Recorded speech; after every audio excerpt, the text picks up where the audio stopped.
미국과 이스라엘은 지금 군사력을 집결하고 있기 때문에 휴전부터 시작해서 이 모든 것이 다 위장 전술이다. 지금 휴전 기간 동안에 2주 동안 움직인 것들을 기종에 따라서 해놓은 겁니다. 저 말은 무기를 굉장히 많이 옮겼다고 볼 수 있습니다. 중국에 대해서도 말라카 해협을 봉쇄 지금 준비 단계에 있습니다. 그래서 중국이 어느 시점에서는 개입이 불가피합니다. 굉장히 할 거다.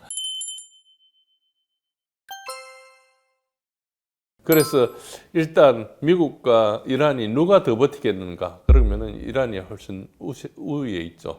다만 이란의 약점은 뭔가니까 유전에 이제 석유 원유를 저장할 데가 없어가지고 유조선을 데려가서 거기 빈배에 이제 붓고 하는데, 만약에 이제 더 보관할 데가 없어가지고 이제 스위치를 끄면은 그 유정이 상당히 손상이 가거든요.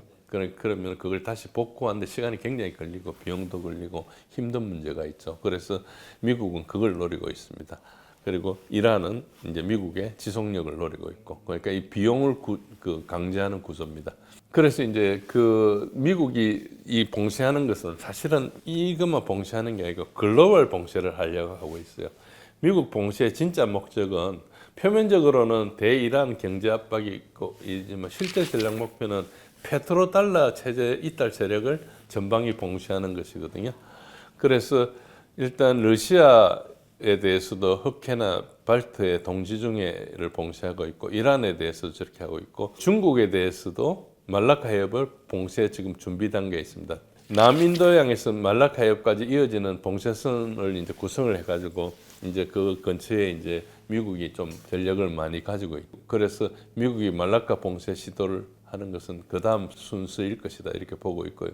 중국은 그것에 대해서 말라카 탈출이라는 그런 전략을 가지고 있습니다. 이미 20년 이상 준비된 에너지 다각화 전략으로 지금 이란 사태가 지금 거의 6주, 7주째 일어나고 있지 않습니까? 그런 상황에서도 중국의 에너지는 한국이나 일본까지 심각하지 않아요.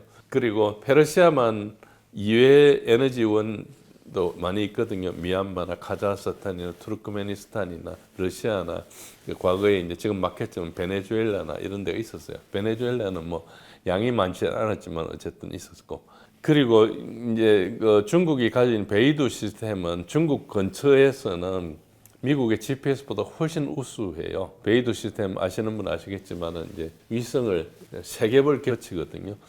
그래서 굉장히 이제 정밀하고 우수하고, 그래서 이런 것들 전략 인프라를 구축해 놨어요. 그리고 중국과 이란은 작년 초에 이제 4천억 달러의 에너지 인프라 협정을 했어요. 저거 25년 동안 협정을 맺은 겁니다. 그래서 중국은 이란을 굉장히 중요하게 생각하고 있고, 이란은 러시아도 중요해요. 러시아가 남북 운송 회랑이라 해서 카스피해를 거쳐가지고 이란을 거쳐서 인도양을 거쳐서 인도를 거치고, 중국에서는 1대1로 하고 그 이란에서 이제 교차를 합니다. 그러니까 이란이 어찌 보면 사거리 같은 그런 데죠. 그런 데를 지금 미국이 때리고 있는 거죠. 그래서 그 미국 봉쇄는 중국한테 직접 위협이 되고요. 그래서 중국이 어느 시점에서는 개입이 불가피합니다. 지금은 아직까지 하지 않고 있지만, 그러나 중국은 직접적으로 군사적으로 대응하는 게 아니고 굉장히 비대칭 장기적인 접근을 할 거다, 그렇게 생각하고 있습니다.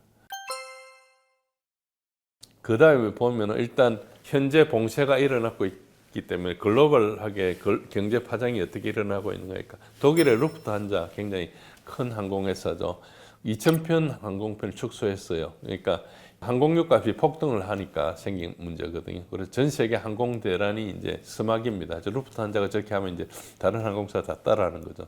그럼 이미 그 버진 항공사 이런 데는 거의 파산 상태에 가가지고 미국 정부에서 90%를 사버렸죠. 그러니까 거의 지금 미국이 공산국가화 돼가고 있습니다. 뭐 여러 개를 사고 있죠. 구글도 사고, 뭐 향후 2주 이내 임계점에 도달할 거다, 그런 항목이 꽤 많아요. 일단 비료가 가장 중요하고, 지금 봄이 와가지고 북반구에는 이제 플랜팅 시즌이 됐는데 기존의 비료를 가지고 하겠지만 비료는 계속 써야 되지 않습니까? 그래서 이제 어느 정도 비료가 공급 차질이 되면은 그게 이제 가을 돼서 수확량이 막 떨어지겠죠. 그런 문제가 있고, 그럼 제트 연료가 부족하면은 항공편이 운행 불가하면 일단 여행부터 시작해가지고 굉장히 많은 게 떨어지겠죠. 지금 6월 달에 미국에서 월드컵 개최하지 않습니까? 그래서 미국의 월드컵 티켓은 국내용으로 대부분 팔리고 외국에서 안 오는 거예요. 그러니까 미국의 여행업체, 호텔 같은 데서 엄청 반발하고 있죠. 여러 가지 지금 미국 항공료가 오르거나 이런 것들이 굉장히 영향을 미치고 있죠.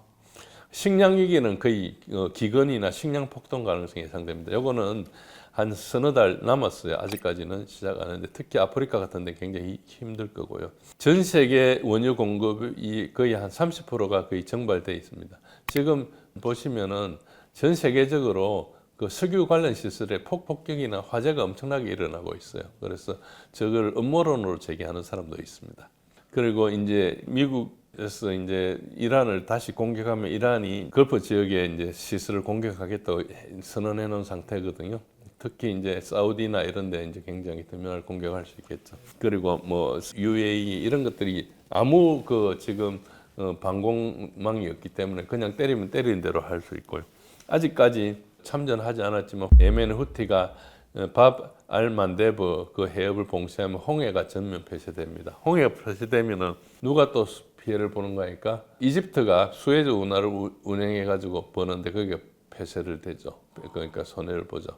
지중해 인근에 있는데 뿐만 유럽 전체가 이제 전부 저 밑에 그 남미의 희망봉을 돌아가야 되는 그런 일이 일어나고 있습니다.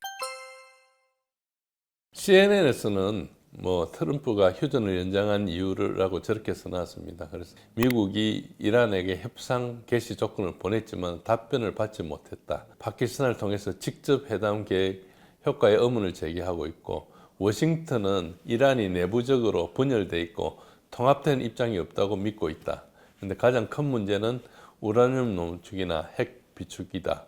그리고 최고 지도자가 이것에 대해서 명확한 지시를 내리지 않았다는 의혹을 워싱턴에 가지고 있고 그럼에도 불구하고 미국은 이란이 응답을 신호로 보낸다면은 조속히 협상이 이루어지기를 희망한다. 이게 이제 표면적으로 이야기하고 있는 거죠. 특히 이제 경제적 압박은 양측 모두 더 힘드니까 조기 해결책을 모색할 가능성이 있다. CNN이 트럼프를 과거에 엄청 비판했는데 지금 굉장히 친 트럼프 이야기를 하고 있습니다. 트럼프가 이야기하는 걸 거의 옮기고 있습니다. 이란은 완전히 부인하고 있습니다. 그런데 이제 그 봉쇄에 대해서는 사실 어떻게 생각하고 있는 거니까 미국과 이스라엘은 지금 휴전을 좀 연장하는 것도 그렇고 다음 공격에서 지금 군사력을 집결하고 있기 때문에 휴전부터 시작해서 이 모든 것이 다 위장 전술이다 이렇게 이제 보고 있고 이란도 그렇게 보고 있습니다. 그 이유는 뭔가니까 현재 그 미국이 공군력을 증강하고 있는 것은 2003년도 이라크 전쟁할 때 이라크 자유작전이라 그러죠. 그때 이후에 최대 규모입니다. 세계 항모 전투단을 배치했고 미국의 전력 증강 규모도 최대로 예상되고 그리고 세 개 중에 두 개가 센트콤 그러니까 미국 중국 사령부의 AOR이라 그럽니다.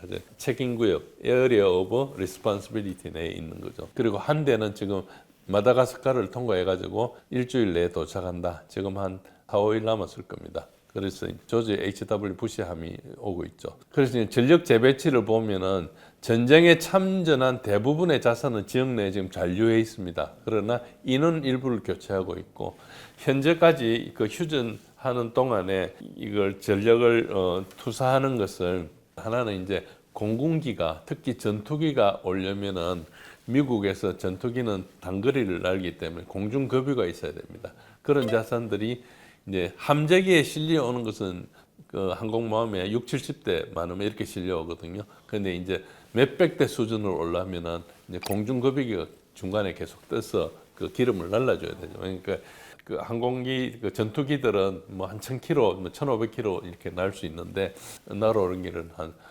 5000km 이상 뭐 이렇게 먼 데를 오기 때문에 미국의 이제 위치에 따라 다른데 뭐 5000km에서 7000km씩 이렇게 날아오기 때문에 중간에 공중급유를 여러 차례 해야 되거든요. 그래서 공중급유기가 비행하는 거하고 그 다음에 군사 장비를 옮기려면 수송기가 필요하죠. 수송기가 필요한 거하고 이거를 이제 데이터를 비교했습니다. 전쟁이 2월 28일 날 일어났는데 그전 2주 동안 했던 거하고 지금 휴전 기간 동안에 2주 동안 일어났던 거하고 비교해 보면은 밑에 있는 표처럼 공중급유기 편대는 135대가 움직이고 있습니다. 그러니까 135대가 전투기가 공중급유를 중간에 해줬다는 거죠. 그런데 지금 94대가 일어나는 거죠. 이미 와 있는 전투기에다가 새로 들어오는 게 그러니까 기간 비교했을 때 69%지만 실제 전력으로 하면은 169%가 와 있다고 볼 수 있는 거죠. 그 단순 계산으로 군사 화물, 사드니 뭐 이런 큰 화물들, 그 패트리어트니 이런 걸 옮길 때 그 C5나 C17 같은 수송기를 쓰거든요. 그런 것들을 보면은 이제 전쟁 전에 542번의 비행이 있었어요. 그런데 지금은 819번의 비행이 있어요. 전쟁 전에 비해서 지금 휴전 기간에 150%만큼 이르는 거죠. 50%가 늘어난 거죠. 저 말은 무기를 굉장히 많이 옮겼다고 볼 수 있는 거죠. 저게 2주 동안 움직인 것들을 기종에 따라서 해놓은 겁니다. 굉장히 많은 게 움직이고 있습니다. 이라크 자유작전을 할 때는 이제 처음에 이거 걸프전과 마찬가지로 공중공격을 몇십 일 한 다음에 그 다음에 이제 지상전을 했죠. 그때는 항모 전투단이 5대가 있었습니다. 그러니까 지금 세대는 그때에 비하면 좀 적지만은 그래도 꽤 많은 규모죠. 그런데 이제 지상작전을 할 것이냐 안 할 것이냐는 아직도 의문인데 지상작전을 할 수밖에 없을 것이라고 보는 이유 중에 하나가 실제로 이라크의 정권 교체를 하고 그 국가를 완전히 정복을 하려면 지상군이 있어야 됩니다. 공중 폭격은 때리는 것 뿐이고 실제로 이란의 중요한 군사 자산들은 다 지하화되어 있거든요. 그래서 거의 손상을 안 입었습니다. 13,000개 이상의 표적에 대해서 때렸는데 표적에 대해서 13,000개를 때리면 그 때리는 무기는 거의 한 서너 배 되거든요. 보통 표적이 하나만 때린 게 아니고 두세 개를 같이 때릴 수도 있고 하기 때문에 그렇게 많이 때려가지고 나중에는 때릴 표적이 없었어요. 그러니까 실제로 아무리 때려도 이란이 계속 반격을 하고 있단 말은 폭격으로 도달할 수 없는 데가 있는 거죠. 전쟁은 이미 이란이 사실상 승리한 겁니다. 미국에서는 굉장히 시간이 오래 걸립니다. 토마호크도 소진을 많이 했고 그런 정도로 저게 심각한 게 이제 드러난 상태죠. 이란 입장에서는 제발 좀 지상 침공해달라 이렇게 하고 있거든요. 베트남전하고 달리 하루에 몇천 명씩 죽을지도 몰라요. 저는 이란이 이 전쟁 끝나고 나면 세계 4위국이 될 거다. 예, 이란이 잘 버티는 이유는 일단 지형이 굉장히 넓습니다. 한반도가 22만 평방킬로미터잖아요. 그런데 이란은 160만 평방킬로미터거든요. 한국의 16배 이상 되고 한반도에 7.5배 정도 되죠. 그리고 이제 자그로스 산맥이 굉장히 길고 엘브루즈 산맥이 있고 이게 산맥 사이에 이제 가운데 뭐 테란 같은 데 약간 분지가 있고 이런 단계입니다. 그러니까 이게 굉장히 천연 방어 요새죠. 그리고 이제 모자이크 방어를 하기 때문에 공격 중심이 없어요. 그래서 참수 작전이 그야말로 쓸모가 없고 경제 자체가 굉장히 자급자족 경쟁입니다. 36년 이상 서방의 제재 속에서도 독자적인 방산이나 에너지 인프라를 구축 완료했거든요. 그러니까 과거에 석유를 발견해가지고 영국에서 와서 그 개발해주고 할 때는 이란에 뭐 엔지니어도 없고 아무도 없지 않습니까? 근데 이란이 혁명 이후에 굉장히 교육을 강화해가지고 엔지니어들만 스템이라 그러죠. 사이언스, 테크놀로지, 엔지니어링, 매스매틱스인 네 분야, 이공계 분야에 종사하는 인원이 굉장히 많고 특히 이제 이란에서 논문이 굉장히 많이 나오고 있고 특히 우리가 알고 있기로는 이란에 여성 인권이 없다고만 이야기하는데 스템 쪽에 종사하는 사람들의 60에서 70%가 여성이에요. 이슬람 계통뿐만 아니고 전 세계적으로 여성 엔지니어링 비율이 가장 높은 데죠. 그러니까 그런 측면에서는 여성 인권이 가장 높은 거죠. 오히려 이제 밖에서 몸으로 때우고 가서 싸우고 하는 것은 남자들이 하고 여성들은 저런 과학 기술을 한다. 이렇게 이제 보시면 되고요. 그래서 이제 그런 측면이 있고, 그러니까 이제 전략적 학습 측면에서 걸프전이나 이라크전, 아프간전 하는 것을 36년 동안 이란은 미국이 어떻게 하는지 공격 패턴을 다 분석을 완료했어요. 그래서 어떻게 할 거라는 걸 알고 있습니다. 그런데 그거를 미군이 새로운 방법을 할 수가 없잖아요. 새로운 방법을 하면 새로운 방법을 교육을 시켜야 되는데, 그러니까 이제 할 수 있는 걸 다 알고 있죠. 이란이 어떻게 싸우는지는 미군이 모르고 있어요. 그것도 알려면은 투자를 해가지고 분석을 해야 되지 않습니까? 이제 그런데 그거에 대해서 미국이 약간 오만함이라 그러죠. 자기네들 위대하기 때문에 저걸 잘 안 보는 거죠. 러시아조차도 무시하는데 뭐 이란을 신경 쓰겠어요. 그런 측면이 있고. 그리고 이제 내부 결집 측면이 있습니다. 이슬람 혁명하고 신정 체제를 하기 때문에 약간 압제적인 측면이 있었는데 또 한편으로는 그게 종교적인 단합도 되거든요. 이란에 이제 그 페르시아계가 한 60%고 다른 데가 이제 한 40% 됩니다. 그러니까 아무래도 이견이 좀 있을 수 있는데 이제 외세가 침략하면 이게 단결하는 효과가 있어요. 일부 극렬 분자도 반기를 드는데 그것은 대부분 CIA나 이런 데 사전에 오랫동안 공작회가 만드는 것들이고요. 어라운드 플래그, 그러니까 깃발 중심으로 모이는 효과가 있어요. 그래 전쟁이 나면 그런 효과가 있기 때문에 저런 게 생각보다 잘 버티고, 중요한 것은 이 모든 게 예견됐다는 것입니다. 그러니까 2020년도에 이제 트럼프 일기 때 솔레이마니를 암살했지 않습니까? 솔레이마니를 암살했을 때 이란이 보복을 했어요. 그리고 그 다음에 2024년도에 트루 프라미스 1, 트루 프라미스 2 이런 게 있었고, 그리고 그때 이란이 보복한 미사일 능력을 보고 이스라엘과 미국의 방공망 문제가 있다 이렇게 이제 사람들이 알 수 있었고, 그리고 작년에 있었던 12.1 전쟁, 이 12.1 전쟁에 대해서 이란이 반격한 게 트루 프라미스 3입니다. 지금 하는 게 트루 프라미스 4고요. 그래서 작년 6월 달에 사실 이스라엘 참패를 했죠. 그걸 네타냐후가 휴전을 하자 그래가지고 트럼프가 와서 핵시스를 때리는 식으로 해가지고 이제 휴전을 했죠. 그리고 이 부분에 대해서 제가 제 블로그에 다 써놨어요. 그때 지켜보니까 이란의 능력과 이스라엘이 문제가 있다. 그러니까 저 같은 사람이 공개 정보를 가지고 추정해서 보는데도 알 수 있는 것은 미국에서 당연히 알고 있었겠죠. 그런데 저게 이제 의사결정에 반영됐다는 것은 저걸 무시했거나 또 그것보다 더 큰 다른 이유가 있을 수 있는 거죠. 이란 전쟁 결과를 진제1의 군사력 이야기에 블로그에 저걸 썼습니다. 그 언제 썼느냐 하니까 전쟁 나기 열흘 전, 2주일 전부터 저걸 썼어요. 이란 전쟁과 관련해서 그 10부작으로 포스팅을 했어요. 이게 너무 무모하니까 전쟁을 하지 않을 확률이 높다고 이제 표현을 했어요.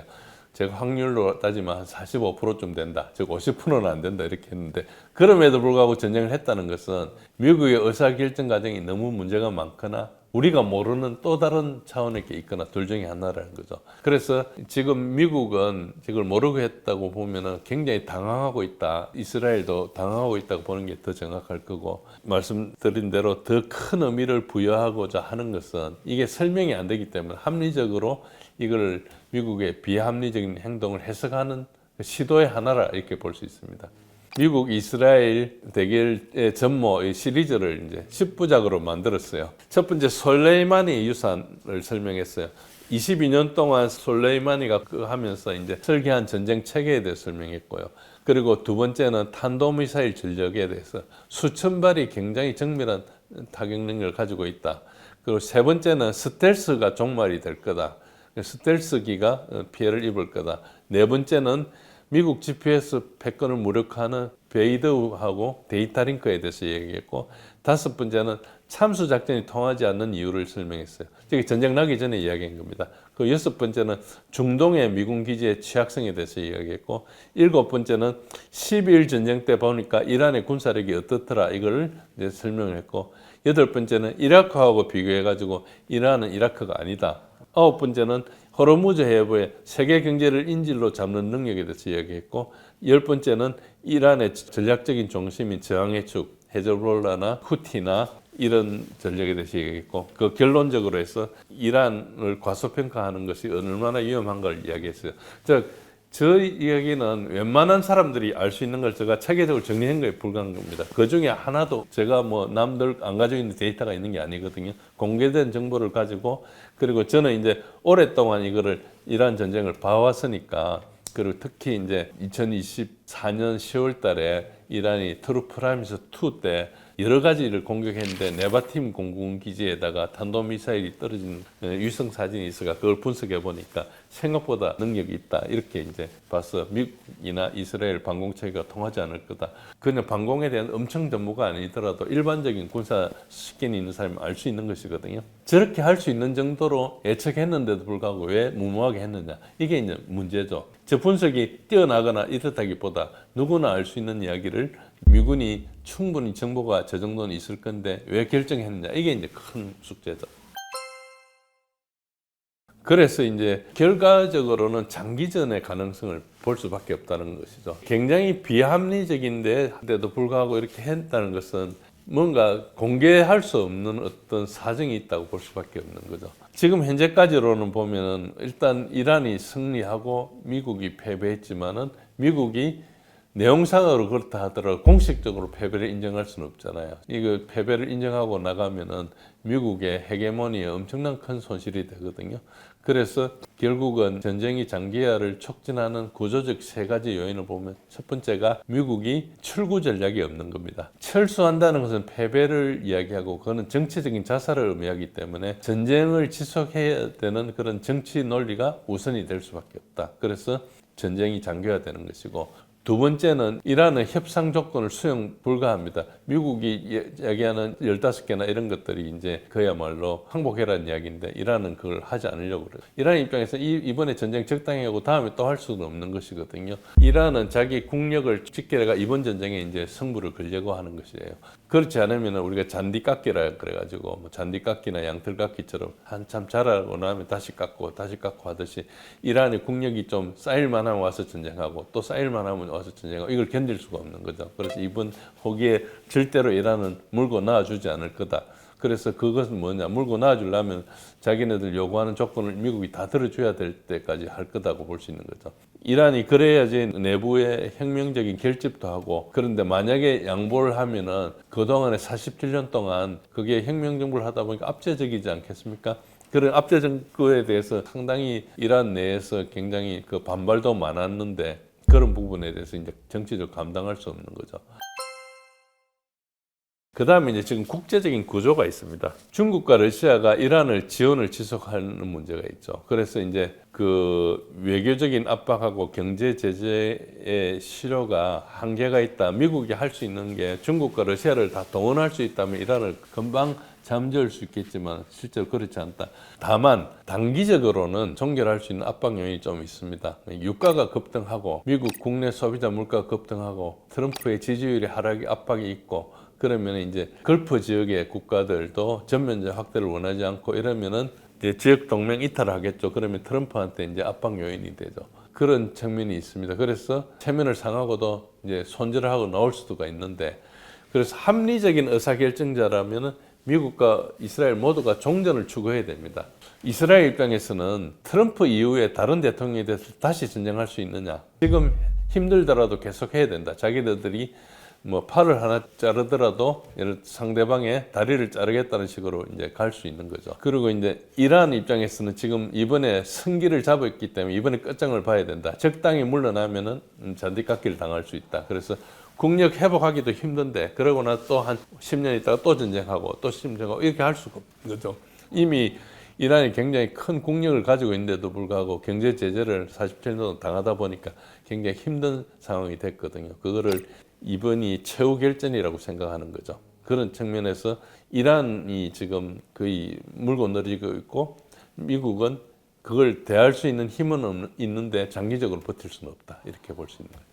이란 전쟁이 이제 한국한테 미치는 영향을 보면은 이제 한국은 에너지하고 경제, 외교 이 세 가지 충격이 있고, 에너지가 가장 크죠. 가장 직접적 위협이 되고, 저 수치는 좀 뭐 왔다 갔다 하는데 원유 수입의 약 70%를 중동에 의존하고 있고 대부분 호르무즈 해협을 통과하고 있습니다. 봉쇄가 장기화되면은 이제 우리가 전략 비축유가 이제 한계를 도달하겠죠. 그 다음에는 배급제도 검토가 불가피하고, 그래프를 보시면은 만약에 4월 20일에 휴전을 해가지고 생산을 계속할 때 이야기입니다. 생산을 계속 한다 하더라도 당장 생산 시설이 복구가 되지 않기 때문에 그동안에 생산 못한 손실분이 있지 않습니까? 손실분을 지금 그 유종별로 그린 겁니다. 저기 보시면 왼쪽에 그래프 중에 제일 높은 부분 오른쪽 끝에가 있는 데가 이제 4월 20일 날 생산을 재개한다 했을 때 그 사이에 이제 손실이 있은 거죠. 4월 20일까지 안 했던 거고, 재개를 하면 그걸 조금씩 회복하지 않겠습니까? 그러니까 오른쪽에 있는 선은 누적 그래프입니다. 그러니까 손실이 얼마나 누적됐는가. 지금 4월 20일 근처에 보면 이제 6억 배럴 좀 넘었어요. 7억 배럴 정도 있고 있는데 지금 날짜 가고 있으니까 4월 20일에 재개한다 하더라도 7월 그때까지 가면은 9억 배럴 정도 생산이 차질이 발생하는 것이거든요. 저 배럴이 어느 정도인가? 이거 미국의 그 SPR, 전략 비축유 지금 한 4억 배럴 수준이거든요. 본래 저게 한 7억 배럴까지 가지고 있는데 바이든 때 많이 틀어쓰고 지금도 계속 내고 있기 때문에 저게 계속 줄어들고 있죠. 미국도 석유가 없어요. 그런 측면에서 저게 굉장히 장기화될 수 있고 지금 당장 시작해도 생산량의 누적 손실은 이미 9억 배럴 이상이 될 거다 보고 있고 그리고 이제 경제 충격은 우리나라에는 이제 우리가 제조업을 하기 때문에 이제 저게 모든 물가의 전이가 되거든요. 그래서 구조적으로 복합 위기다. 제조 원가가 폭발하고 헬륨이 없어서 못하고 황이 없어서 못하고 반도체를 자동차 선박 수출에 이제 경쟁력의 직격이죠. 자기 나라에서 석유를 쓰는 나라하고 이제 차이가 많이 나죠. 우리는 석유 한 방울이 없으니까. 그래서 그런 측면이 있고 이제 원화가 급락하면은 수입 물가가 급등하고 이제 수입 물가가 급등하면 우리 물가가 급등하니까 금리 인상을 해야 되고 그러면 당연히 경기 침체가 일어나겠죠. 그리고 그 대중국 에너지를 봉쇄하는 전략이 연동되면은 한국에서 대중 수출도 동시에 타격을 받죠. 이게 우리가 중국에 수출해가 중국이 다시 이제 미국에 수출하는 그런 구조도 있거든요. 그러니까 이제 이중에 노출되는 수입 시장도 문제가 되고 수출도 문제가 되니까 우리는 이제 상당히 타격을 받아 봐야 되죠. 그래서 이제 경제 충격이 굉장히 크다. 외교 전략 방향은 기본적으로 에너지 안보의 구조적인 취약성을 보급해야 있다. 지금 위기지만 지금 나서야 되는 거죠.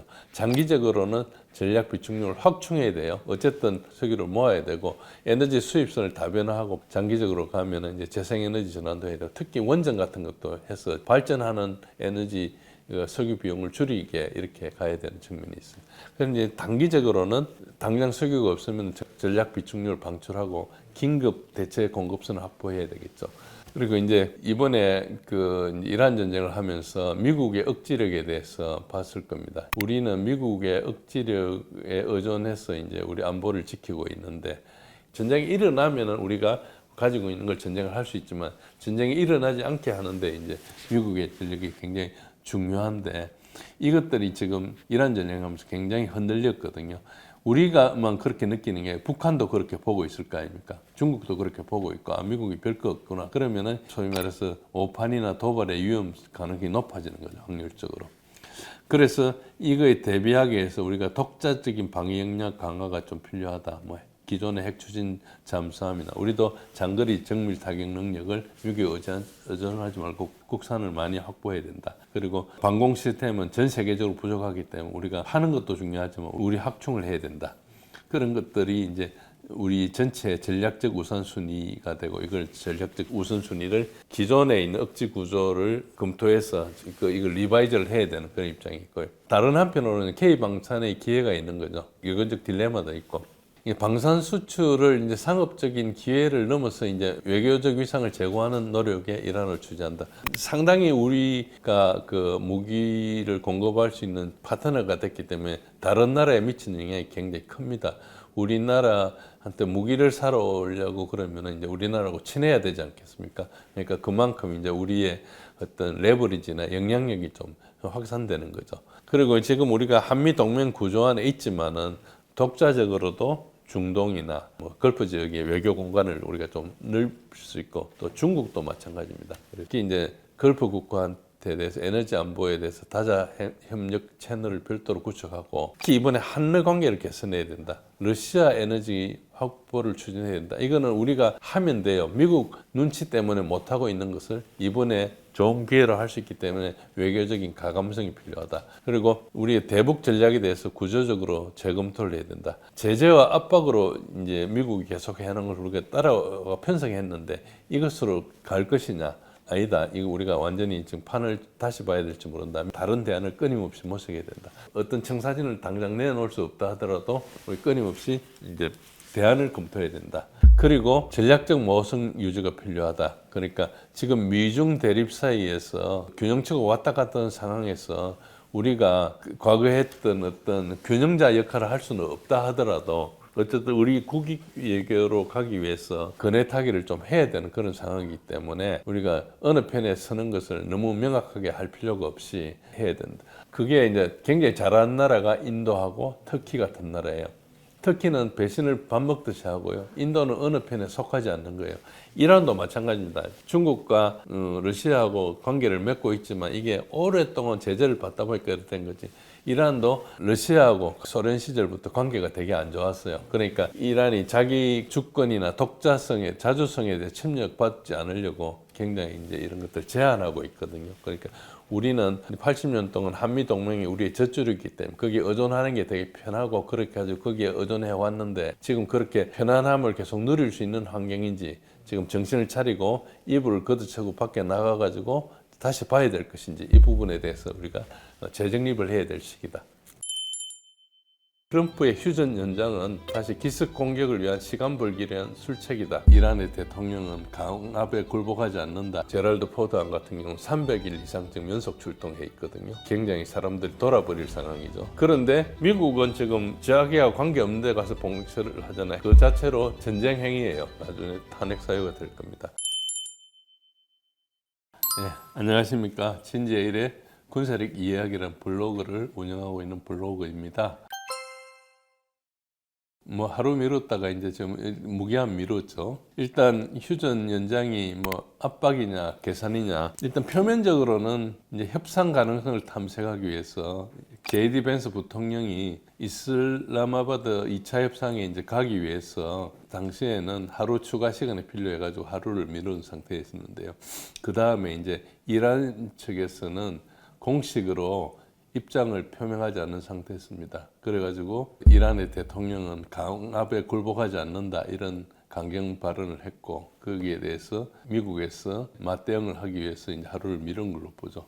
근데 실질적으로는 군사력의 제한성을 인식해가지고 여러 가지 이제 좀 군사력을 준비하기 위해서 미룬 거 아닌가 이런 생각도 있고요. 그래서 일단은 뭐 군사력은 여러분 아시겠지만 패트리어트나 토마호크 재고가 대거 소진돼 가지고 2주 휴전할 때부터 저걸 이제 생각해서 했거든요. 그래서 이란 쪽을 이제 보는 평론가들은 왜 이란이 또 휴전에 동의해 줬는지 바보 같다 이렇게 주장하는 사람도 있었고 뭐 그랬습니다. 그런데 뭐 이란도 내부 사정이 있겠죠. 하루 연기 자체는 뭐 그냥 테크니컬한 거니까 큰 문제가 없는데 이제 그 다음에는 무기한 연장을 했거든요. 그게 그 과정이 어떻게 되는 거니까 최종적으로 트럼프가 뭐라고 이야기했는가 하니까 트럼프가 트윗을 날리고 그 다음에 이란의 협상 대표인 국회의장이 또 그게 반박을 했습니다. 이제 최종적인 상태는 뭔가 하니까 본래 이란 휴전 협정 종료는 한국 시간으로 따지면 이제 오늘 오전 9시게 됩니다. 그러니까 목요일 오전 9시가 되죠. 미국 동부 시간으로 22일 오후 8시인데요. 트럼프가 22일 5시에 어제 우리 시간으로 어제 새벽 5시에 파키스탄의 요청에 따라서 이란이 아직까지 지도부가 우왕좌왕하는 것 같다. 그래서 통합된 협상안을 제출을 못하는 게 있어서 그때까지 기다리겠다. 그 사이에 해상 봉쇄는 지속하겠다. 이렇게 이야기를 했어요. 여러분도 아시겠지만 트럼프가 하는 말은 뭐 99%가 거짓말입니다. 그러니까 일단 저거를 믿으면 안 되고 저기에 무슨 속이 있는지 이렇게 보셔야 됩니다. 뭐 트럼프를 나쁘게 이야기하는 게 아니고 트럼프가 저렇게 하는 데는 이유가 있기 때문에 그렇게 봐야 되고, 이란 국회의장 저분이 이제 1차 이슬라마바드 협상 대표였어요. 뭐라고 이야기했는가? 휴전 연장은 의미가 없다. 그리고 휴전 연장을 이제 트럼프가 자기가 결정해서 뭐 이렇게 해주는 것처럼 이야기하는 게 말이 안 된다. 패배한 측에서 조건을 강요할 수 없다. 이란은 승리한 측이다. 이걸 주장하고 있고, 그리고 이제 해상 봉쇄를 하는 것은 미국이 해상 봉쇄를 하고 있는데 해상 봉쇄는 폭격과 동일하다. 전쟁 행위이기 때문에 군사적 대응이 반드시 필요하다. 그리고 트럼프의 휴전 연장은 다시 기습 공격을 위한 시간 벌기를 위한 술책이다. 그래서 이란이 주도권을 잡을 때가 왔다. 이렇게 이야기를 했어요. 그러니까 이란은 굉장히 강하게 이야기했죠. 그리고 지금 만약에 오늘 오전 9시 이후에 이란이 공격했다면 이제 트럼프 연장 발표는 무효가 되는 거죠. 그렇게 했을 수도 있고 지금 아직 그 이후에 언제 공격을 할지는 모릅니다. 이란이 그래서 휴전을 부수고 할 수 있는 이니시티브를 잡았다. 이렇게 볼 수 있습니다. 근데 이제 해상 봉쇄는 아무렇게나 할 수 있는가 싶어도 해상 봉쇄가 그렇게 쉽지 않습니다. 지금 그러니까 미국은 오만만을 해상 봉쇄하고 있거든요.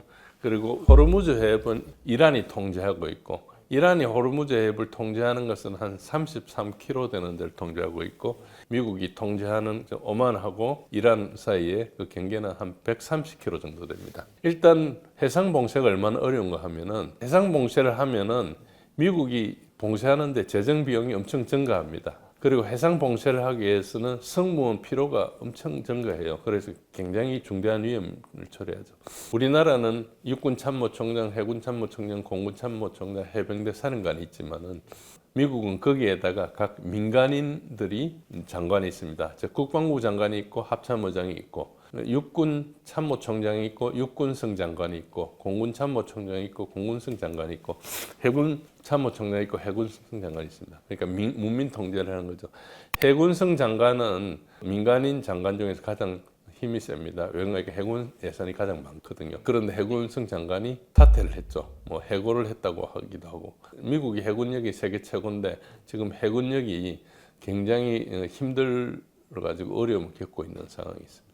어쨌든 해상 봉쇄는 그냥 그저 되는 게 아니고 굉장히 높은 비용이 들고 해군 장비가 이걸 굉장히 마모가 증가합니다. 기술적으로 어렵습니다. 그리고 이걸 집행하는 게 사람들이 병사들이지 않습니까? 사람들이 오랫동안 바다에 출동해 머물 수 없어요. 그래서 그냥 배가 갈 때만 해도 피곤한데 거기서 작전을 한다는 것은 굉장히 힘들죠. 항상 적이 공격을 할 수 있기 때문에 돌아가면서 지켜야 되고 하니까 그 출동이 굉장히 피곤합니다. 그래서 보통 해군은 3분의 1, 3분의 1, 3분의 1, 즉 그 근무기간의 3분의 1을 출동을 나가고 3분의 1은 와서 휴식을 취하고 3분의 1은 정비를 합니다. 그러니까 전체 중에서 3분의 1을 하는 거죠.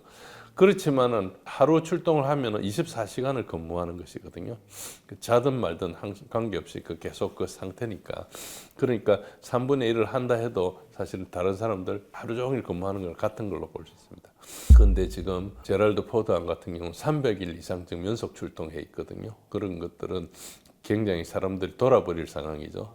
결혼한 그 군인들은 뭐 이혼해야 될 정도로 이제 떨어져 있는 그런 상황을 볼 수 있습니다.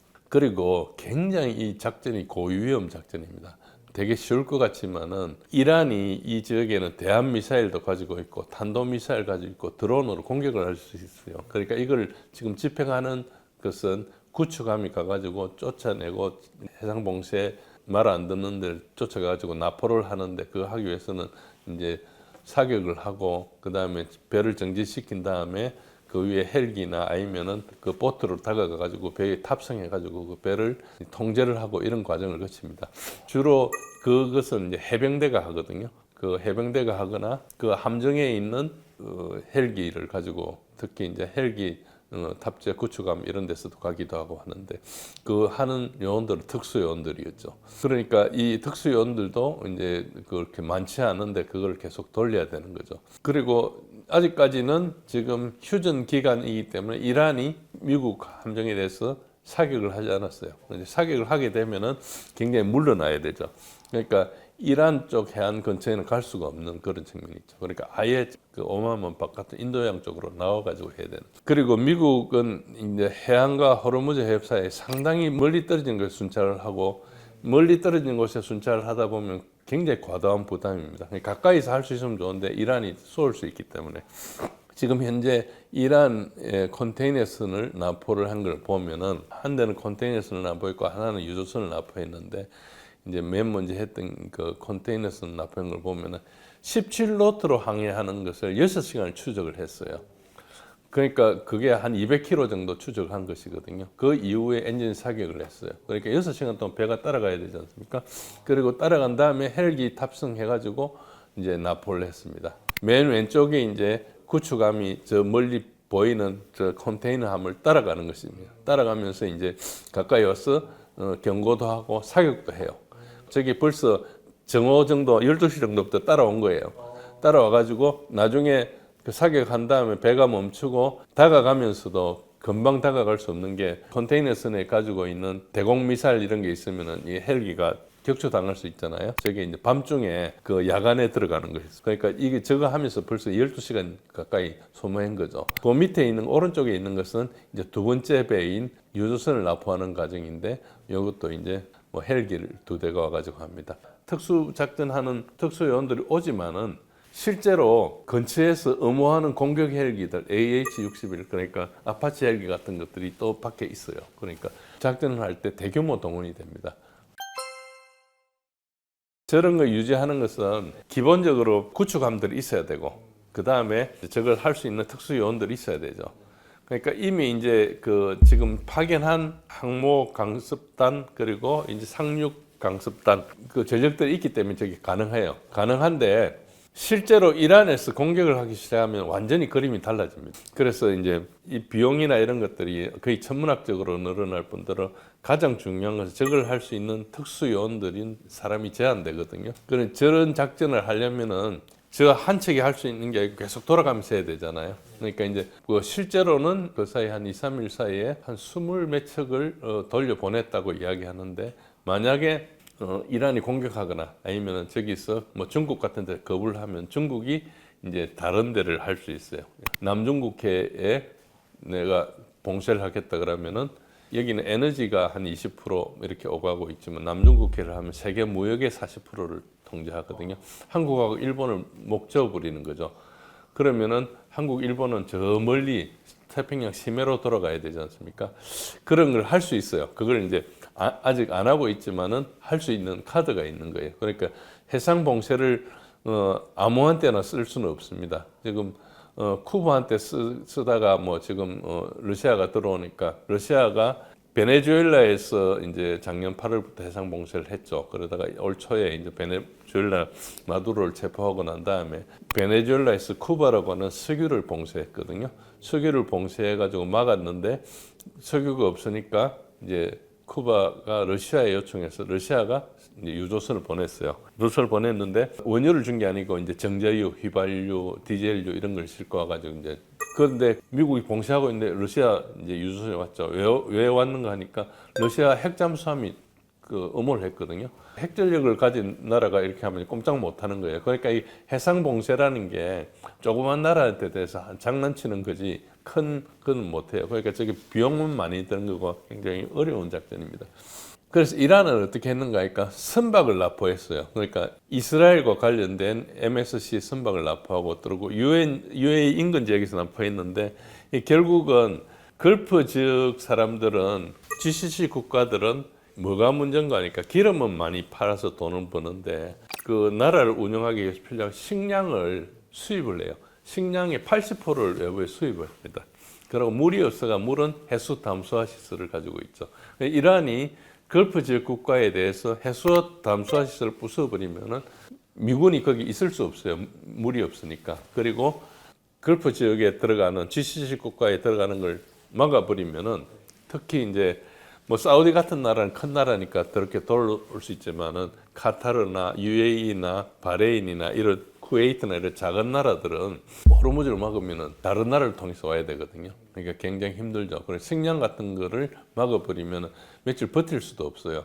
지금 이미 식량 들어온 컨테이너를 막아놨기 때문에 그 안에 식량들이 대부분 다 부패가 썩었을 거예요. 컨테이너 안에 있는 것들이. 벌써 2달째 하고 있잖아요. 그러니까 이제 저런 게 어려운 거죠. 어쨌든 이란은 그거에 맞춰서 선박 2척을 납포했어요. 그러니까 미국의 동맹에 대해서 이제 해를 주는 거죠. 그런데 이게 왜 어려운가 하니까 지리적인 빗대직성이 있습니다. 이란의 호르무즈 해협은 자국 영토의 일부거든요. 전체는 이게 거리가 몇십 킬로 되고 제일 짧은 데가 33킬로고 좀 긴 데는 한 50킬로 넘지만은 그게 대부분 이란의 영해에 들어와 있어요. 그러니까 이걸 봉쇄하는 것이 이란이 할 수 있는 거예요. 봉쇄가 아니고 이제 통제라 그러죠. 그러니까 자기 영해에 들어오는 상황이니까. 그런데 미국은 지금 자기와 관계없는 데 가서 봉쇄를 하잖아요. 해상 봉쇄는 그 자체로 전쟁 행위예요. 그러니까 법적으로 저게 유지가 안 되는 거죠. 그리고 전쟁 행위를 지금 하기 위해서 4월 28일까지 트럼프가 미국 국회 동의를 받아야 되는데 그 문제를 뭐 어떻게 할지 모르겠습니다. 법적으로 뭐 그렇게 뭉개고 나갈지는 모르지만은 일단 그렇게 하더라도 위법은 분명하니까 나중에 탄핵 사유가 될 겁니다. 어쨌든 지리적 비대칭성이 있기 때문에 힘들고 미국은 거기에 배를 가지고 해서 일단 수천 킬로에서 원거리로 와가지고 하잖아요. 그러니까 이게 수천 킬로 와서 유지한다는 게 지속 비용이 막대합니다. 그 근처에 사막밖에 없어가지고 뭐 조달할 데도 없어요. 그 가려면 인도 같은 데 가야 되는데 인도 같은 데서 안 받아주겠다 그러면은 파키스탄에 스리랑카나 이런 데 다니면서 이제 물자를 조달해야 되는데 그게 이제 쉽지 않은 거죠. 그렇게 하더라도 미국 군수함들이 계속 와가지고 조달해야 되는 거죠. 제 원정이라는 게 굉장히 크게 부담스럽다. 푸틴이 최후 통첩을 할 거다 이렇게 생각하고 있습니다. 전반적으로 돈바스 전투를 하반기에는 끝낼 걸로 지금 발표를 하고 있어요. 러시아에서 계속하는 이야기, EU가 군사 조직화돼 가고 있다 이런 이야기를 했거든요. 즉 EU 가입도 불허하겠다고. 지금 젤렌스키는 자기는 다시 정치인이 될 수 없는 상황이기 때문에 최대한 버티겠죠. 예, 이제 이 미국의 위기가 러우전, 한반도, 유럽 동시에 이제 충격을 주는데 일단 러시아 우크라이나 전쟁에 대해서는 지금 러시아 우크라이나 전쟁이 거의 결정적 국면에 진입했거든요. 그 돈바스 전선의 마지막 부분이 남았어요. 슬로비안스크, 크로마토스크 남았는데 이걸 지금 러시아의 총사령관이 나와서 거의 끝낼 수 있는 것처럼 이야기를 했어요. 그 이야기는 좀 약간 성격이 다르거든요. 그러니까 굉장히 지금 우크라이나 공지에 몰렸다고 볼 수 있기 때문에 지금 미국이 그 이란 전쟁하기 때문에 우크라이나 전쟁에 지원이 여러 가지로 감소했어요. 심지어 정보 자산도 위성 자산 이런 것들도 우크라이나 쪽에 가는 것보다 이란 쪽에 가는 게 훨씬 많아질 거고 뭐 방공 자산 같은 경우는 우크라이나 가는 거 옮겨가 오고 이런 것들이 되게 많죠. 그러니까 우크라이나는 군사적으로 압박이 심화되고 있습니다. 그리고 이제 부활절 휴전 이후에 이제 전선이 재가동했는데 서방 지원 감소가 판세 결정적인 변수가 되고 있다. 현재 우크라이나가 이미 힘든 상태에서 지금 더 힘들어지고 있는 것이고 러시아의 전략적 이익은 미국이 역량이 분산되기 때문에 그리고 유럽이 지금 에너지 위기가 있기 때문에 과거에 러시아로 가는 에너지 차단을 해가지고 이제 이렇게 했는데 그게 이제 중동에서 에너지가 없기 때문에 유럽에서 러시아랑 다시 관계를 회복하려고 그러고 있어요. 그래서 지금 약간 우크라이나 손절하는 분위기가 가고 있거든요.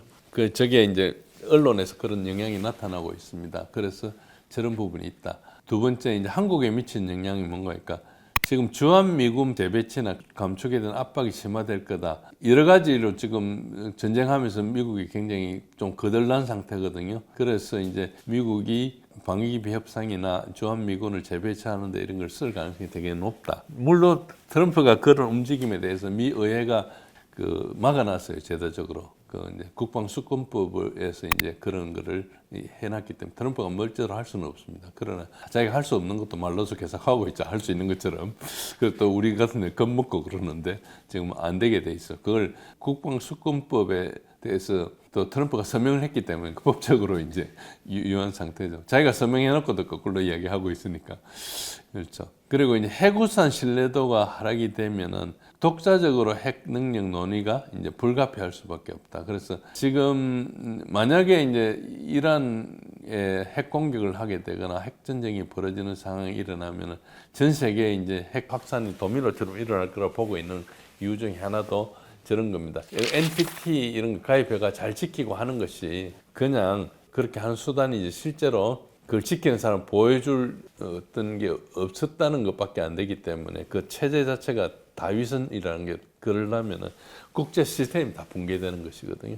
그것은 이제 역사적으로 붕괴되는 겁니다. 2차 대전 이후에 있었던 80년간의 질서가 다 무너지는 거예요. 그렇게 되기 때문에 우리가 19세기나 18세기로 돌아가는 거죠. 그러니까 완전히 다른 겁니다. 그 다음에 이제 중국 수출이 타격받고 에너지 충격도 동시에 도래하면 우리나라가 중국에 수출해야 되고 에너지 수입에 돈을 너무 많이 쓰게 되면은 우리 경제 위기가 복합적으로 되게 돼 있죠. 이게 복합적으로 된다는 것은 위기가 장기화된다고 볼 수 있는 거죠. 그리고 유럽에 미치는 영향도 있습니다. 그러니까 나토의 미군 자산을 중동을 이전했지 않습니까? 그리고 유럽이 이제 텅텅 비어버렸어요. 방위 공백이 심화되고 있고 유럽에 있는 뭐 독일이나 프랑스나 영국이나 대단한 나라가 지금 우리나라보다 개별 군대는 못 하거든요. 저런 것들이 이제 러시아의 그 막강한 군사력 앞에 이제 위험에 노출돼 있죠. 그럼 러시아와 관계가 좋으면은 아무 문제가 없는데 관계는 나쁠 대로 나쁘게 만들어 놓은 상태에서 미국이 빠지겠다잖아요. 그러니까 유럽이 상당히 어려운 상태에 있죠. 물론 뭐 외교적으로 태세를 전환하면 가능하지만 그걸 하려고 하지 않고 있는 거기 때문에 뭔가 하면은 정치 지도자들이 자기의 정치적 자산을 다 깔아먹는 것이거든요. 즉 자기는 다시 정치인이 될 수 없는 상황이기 때문에 최대한 버티겠죠.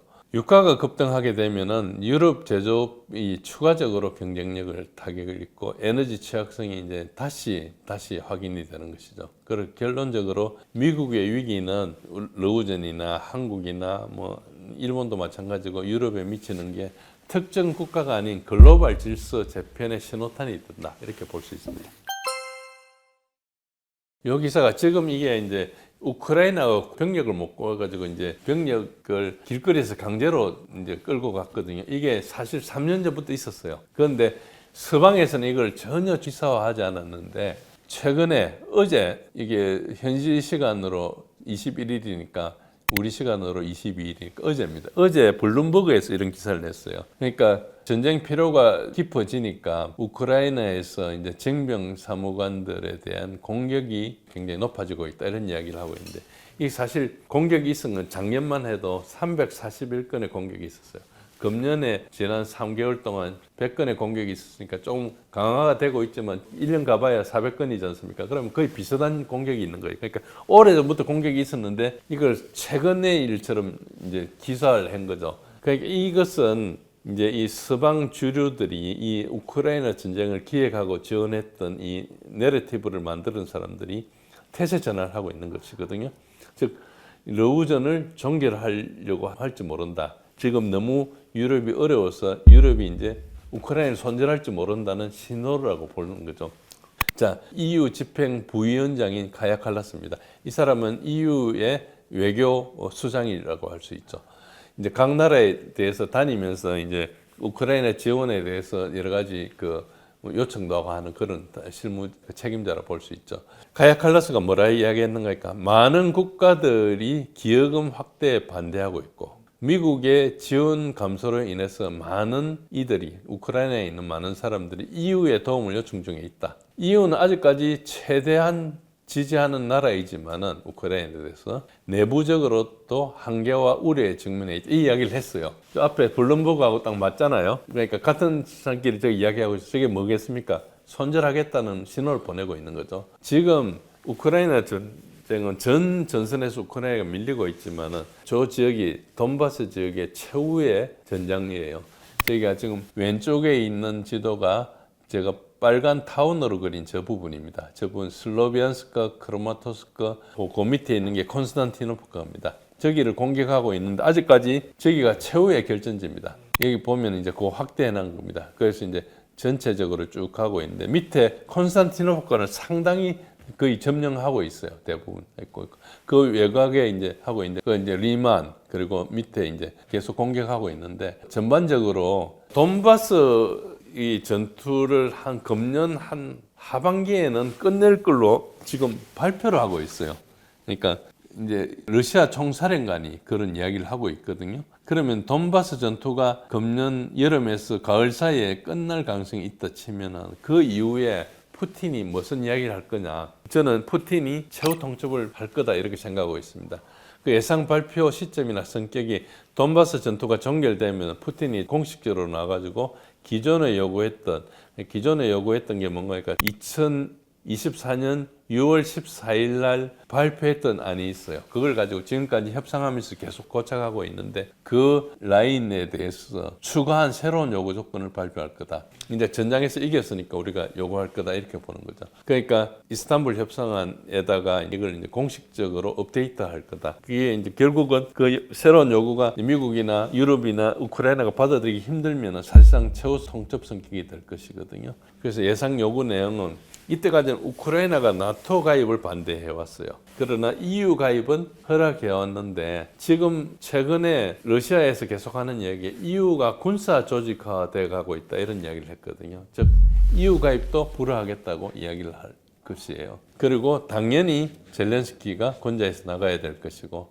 지금 젤렌스키는 이번 벌써 5월 달이 되면 임기를 넘긴 채로 2년을 그냥 대통령 하고 있는 것이거든요. 그리고 이제 발트 삼국에 대해서 추가적인 요구가 있을 가능성이 있어요. 발트 삼국이 계속 도발을 하고 있으니까 그런 부분이 있고, 지금 현재 러시아의 외교적 강경화 기조를 감안하면은 발트 삼국에 대한 요구도 포함될 가능성이 굉장히 높다 보고 있고, 유럽 전반에 대해서 러시아의 정책이 전환할 거다. 이때까지는 유럽이 계속 러시아를 자극했는데 러시아가 그냥 레드라인이라 하는 거 침범해도 계속 물러났어요. 그런데 이제 저 돈바스가 정리되고 나면 달라질 거다. 그래서 푸틴이 발표하는 것은 우크라이나 정책을 넘어서 유럽 전체에 대해서 정책 천명으로 확장될 전망이다. 그래서 유럽이 그 지속적으로 적대 기조를 한다, 이걸 이유로 현 단계에서 유럽과 대화는 불가능하고 추구하지 않겠다 선언하면 완전히 적대화가 되는 겁니다. 그래서 유럽이 재무장화가 가속화되고 러시아가 강경 대응을 하는 거죠. 그 전쟁이 일어날 수 있다고 보는 것이죠. 그런 식으로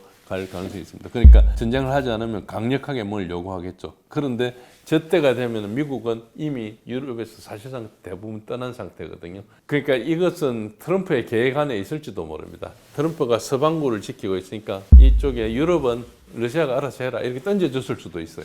중소가 그때 국경 분쟁도 가지고 소원한 사이에 모택동을 떼가지고 미국 편으로 하면서 소련하고 분리했지 않습니까? 지금 똑같이 그거를 다시 트럼프가 푸틴하고 이렇게 하면서 중국을 분리하려는 이런 움직임을 보이고 있어요. 그게 성공할지 안 할지는 모르지만은 여러 가지 정책 문서가 러시아한테는 좀 자유롭게 놔주고 이제 중국한테는 속보를 간다. 뭐 그렇게 이야기하는 게 약간 주관적일 수 있는데 그런 흐름을 보이고 있습니다. 그래서 저것은 구체적으로 이야기할 수는 없지만 대략 그런 형태를 보이겠다 이렇게 볼 수 있습니다. 러시아가 이제 북한을 통해서 우리를 계속 통제하려 하고 있거든요. 우리가 이제 나토하고 친해지려 하고 우리가 그쪽에 이제 공급을 하려고 하는데 실제로 그 무기 체계나 군사력 입장에서 보면은 유럽은 미국에 의존해 있다가 자체적으로 해야 되는데 유럽의 방위 산업은 경쟁력이 없어요. 굉장히 고가고 조그맣잖아요. 그러니까 이제 유럽은 방위 산업을 협력을 늘려야 되는데 그 두 가지로 합니다. 크게는 이제 장기적으로 이제 군수 방위 산업을 재편하는 거죠. 그러니까 옛날에 냉전 시대나 2차 대전이나 1차 대전 이전 시대로 이제 돌아가는 국가에서 이제 방위 산업이 활성화되는 건데 그렇게 하려면은 우선 군대부터 키워야 되지 않습니까?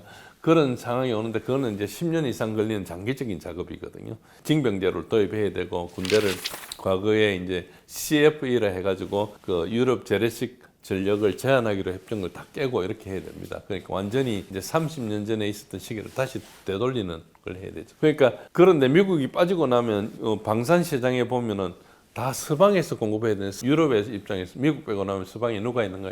한국, 일본, 호주, 뉴질랜드밖에 없어요. 그런데 일본, 호주, 뉴질랜드는 군사 강국이 아니잖아요. 일본은 군사력이 잠재력이 있지만은 이때까지 계속 그 무기를 팔거나 이걸 자제해왔고 자기네들도 최근에는 이제 무장을 하고 있지만은 그런 상황이고 그러니까 무기를 공급할 수 있는 데는 서방에는 유럽 빼고는 한국밖에 없어요. 그러니까 독일이나 프랑스나 영국 빼놓고 나머지는 한국에 가서 공급해 주는 거죠. 폴란드나 그 이하되는 나라들은 한국의 가성비가 제일 높거든요. 독일도 알아요. 우리 게 더 좋은지.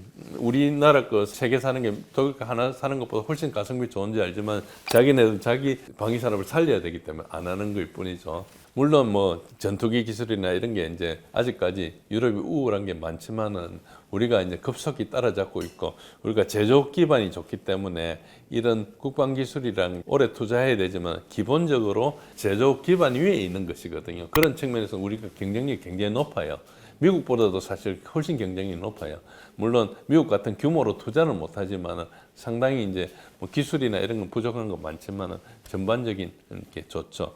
그러니까 러시아 입장에서 유럽이 재무장을 할 때 그 굉장히 빠른 부분을 한국이 채워주지 않겠습니까? 영국, 프랑스, 독일은 못 채워주더라도 그 밑에 나라들은 채워주겠죠. 그러니까 이제 러시아는 한국이 그런 역할을 하는 것을 장기적으로 억제해야 되는 그런 입장이 있어요. 그러니까 북한을 통해서 우리를 계속 자극을 하니까 이제 그걸 목을 잡는 거죠. 그래서 이게 그 3D, 4D 체스 게임이라 하기도 하고 뭐 우리가 고도의 바둑이나 장기 같은 이런 게임으로 봐야 되는데 우리가 러시아랑 친해지는 게 좋은지 지금 같은 하는 게 좋은지가 굉장히 어려운 계산이다. 그래서 그냥 쉽게 뭐 무기 몇 개 판다고 이렇게 할 문제가 아니고 한러 관계가 장기적으로 우리 안보 구도에나 그리고 이제 거기 미치는 영향이 어떤 거냐. 그리고 우리가 또 유럽의 방산에 참여할 기회가 많이 확대됐는데 이걸 어느 정도 선까지 지켜야 되느냐. 이런 것들이 이제 굉장히 복잡하고 깊은 문제라는 거죠. 그래서 그냥 우리가 뭐 무기 체계 산업, 방위 산업을 굉장히 육성해 가지고 우리는 빨리 팔기를 원하지만은 우리는 아직까지 크게 보면은 이제 이제 장사 좀 하는 단계거든요. 그리고 이제 이런 그에서 노하우가 적어요.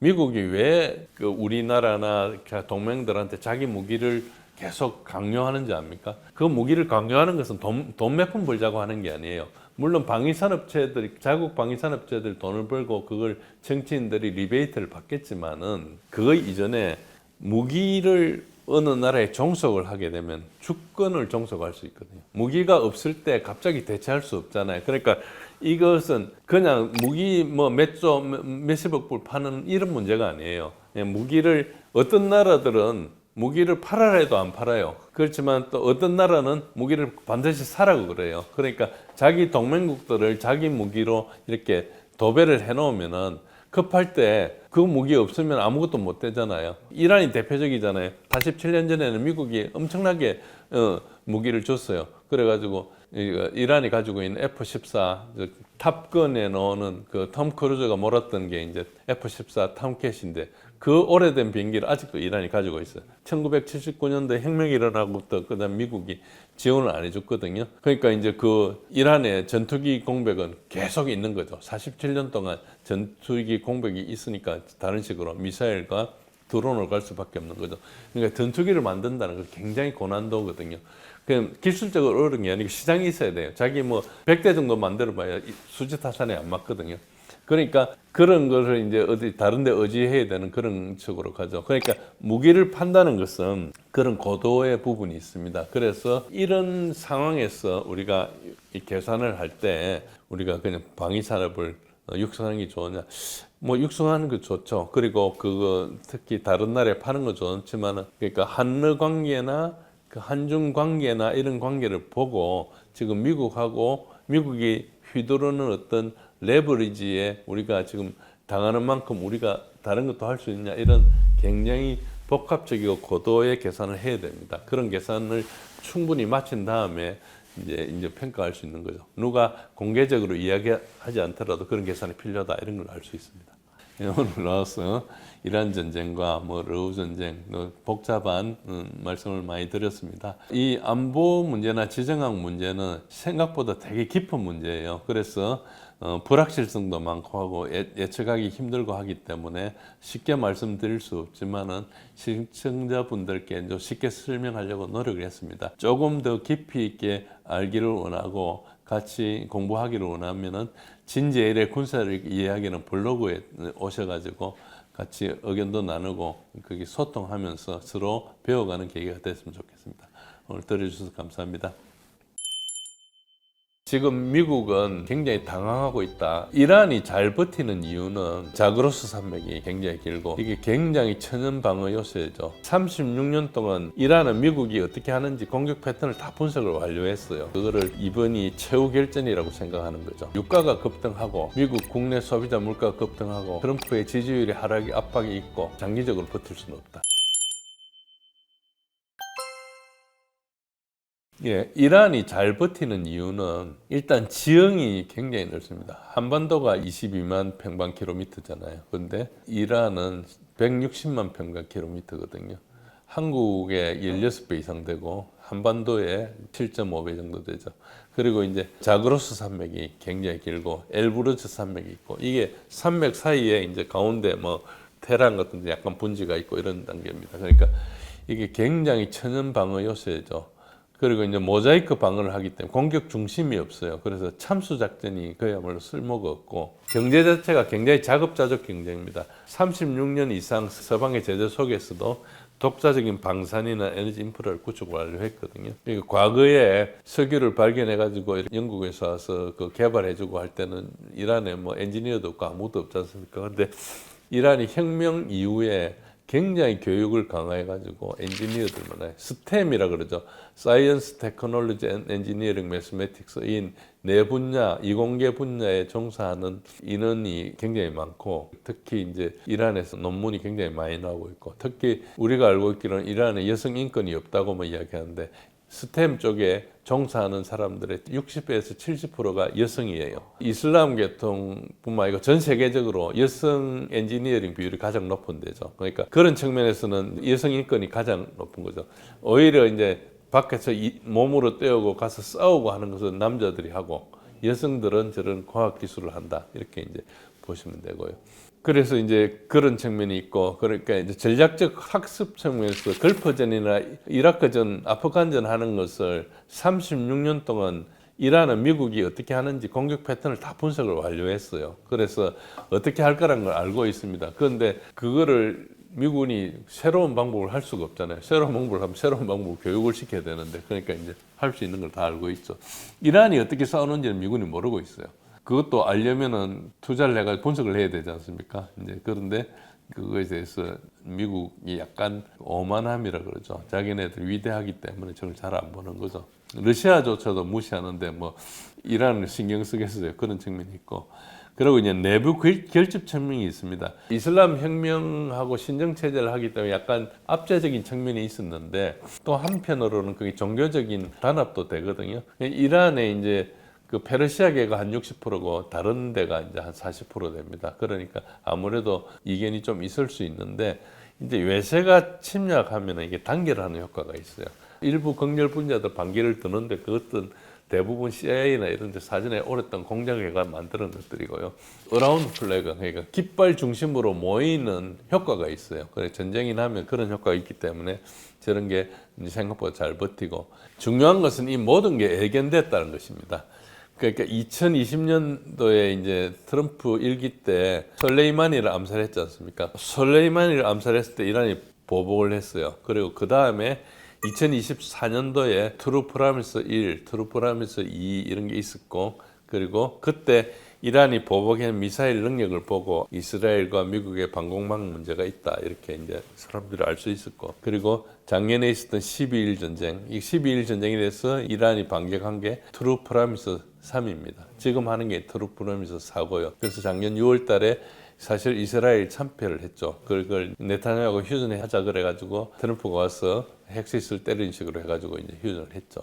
그리고 이 부분에 대해서 제가 제 블로그에 다 써놨어요.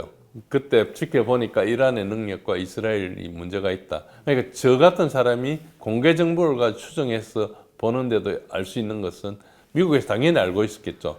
그런데 저게 이제 의사결정에 반영됐다는 것은 저걸 무시했거나 또 그것보다 더 큰 다른 이유가 있을 수 있는 거죠. 이란 전쟁 결과를 진제1의 군사력 이야기에 블로그에 저걸 썼습니다. 그 언제 썼느냐 하니까 전쟁 나기 열흘 전, 2주일 전부터 저걸 썼어요. 이란 전쟁과 관련해서 그 10부작으로 포스팅을 했어요. 이게 너무 무모하니까 전쟁을 하지 않을 확률이 높다고 이제 표현을 했어요.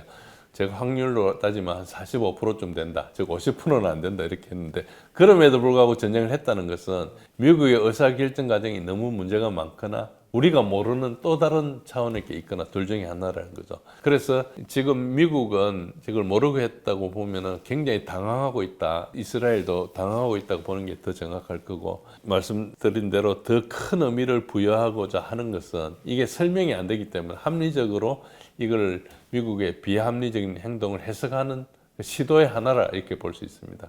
미국 이스라엘 대결의 전모 시리즈를 이제 10부작으로 만들었어요. 첫 번째 솔레이마니 유산을 설명했어요. 22년 동안 솔레이마니가 하면서 이제 설계한 전쟁 체계에 대해서 설명했고요. 그리고 두 번째는 탄도미사일 전력에 대해서 수천 발이 굉장히 정밀한 타격 능력을 가지고 있다. 그리고 세 번째는 스텔스가 종말이 될 거다.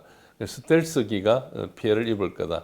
네 번째는 미국 GPS 패권을 무력화하는 베이드하고 데이터 링크에 대해서 얘기했고, 다섯 번째는 참수 작전이 통하지 않는 이유를 설명했어요. 저기 전쟁 나기 전에 이야기한 겁니다. 그 여섯 번째는 중동의 미군 기지의 취약성에 대해서 이야기했고, 일곱 번째는 12.1 전쟁 때 보니까 이란의 군사력이 어떻더라 이걸 이제 설명을 했고, 여덟 번째는 이라크하고 비교해가지고 이란은 이라크가 아니다. 아홉 번째는 호르무즈 해협의 세계 경제를 인질로 잡는 능력에 대해서 이야기했고, 10번째는 이란의 전략적인 중심인 저항의 축, 헤즈볼라나 후티나 이런 전략에 대해서 얘기했고, 그 결론적으로 해서 이란을 과소평가하는 것이 얼마나 위험한가를 이야기했어요.